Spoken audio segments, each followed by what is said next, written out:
in 1925.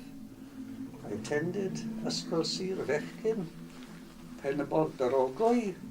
In 1939 I had a most wonderful experience, a bus trip with a group of my father's friends, all colliers working in the local colliery.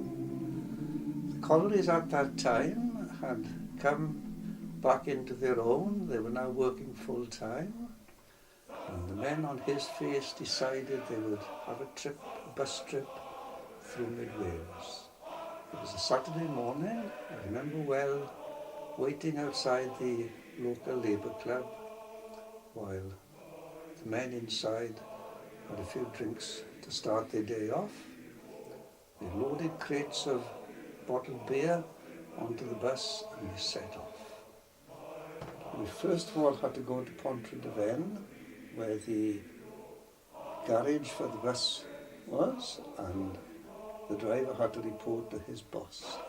Pontrhydyfen boasted a tremendous viaduct. I hadn't seen such a thing before, and I was most impressed. We then went up over the hills onto the Brecon beacons. It is unfenced mountain land on which sheep and some feral ponies graze. We were lucky in that there was a sheep collection going on, and the road was covered in thousands of sheep, or it appeared to be thousands. And as the bus came along, the shepherds, mounted on their little mountain ponies, drove the sheep up the mountain, but the sheep were restrained by a line of dogs that kept them in order, and it appeared to be that for a mile or so in front of us there was this long ribbon of sheep. After having left this magnificent sight behind, we came across a gentleman who had run over a dog on a little river bridge. The colliers, being dog fanciers, all got off the bus to throw the car and its driver, if he wanted it, into the river below. But the bus driver persuaded them that if they did so, they would damage his license. So in consideration of his problem, they got back on the bus and we sang our way to Llandovery. Now, singing in Wales at that time was a solemn affair. The joyous songs were mainly chapel hymns, sung with gusto, lots of hallelujahs.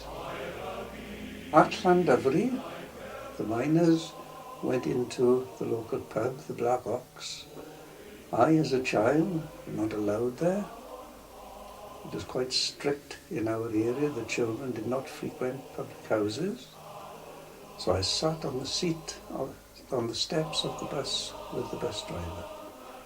All of the men bought me an ice cream wafer.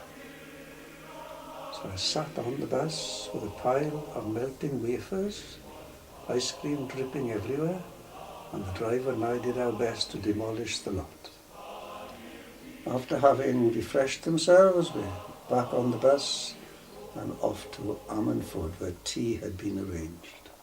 Now then, at Ammanford, in this restaurant, we all sat down and they had fish knives, spatula type fish knives. None of us had seen these things before. I was sitting facing the driver, whose back was towards the men, and one of the men said, "Well, what do we do with this?" And someone said, "Well, watch the boy." The boy had passed his 11 plus, so he must know. I watched the driver, the men watched me, and we navigated a fish tea. We then went on to Ammanford, where the weekend or the Saturday fair was taking place, and the miners bought faggots and pig's trotters and deposited them in my lap. And they went off, had a few more drinks, rejoined the bus. When we got to Port Talbot on the way home, several of them decided to carry on with the proceedings, but the rest of us just stayed on the bus. And that would have been the end of the day, apart from the fact that I presented my mother with a pile of pig's trotters and a pile of faggots, enough to feed the neighbourhood. Now this wasn't the end of the story, because the following morning there were people knocking at the door asking, "Could we please have our faggots, Mrs. Jones, and pig's trotters?" And off they went. Many years later, standing at a bus stop in Port Talbot, I met one of the men who had been on this trip, a man called William Williams, known as Will Dribble. And Will and I talked about fish knives in Ammanford. That's the end of my story.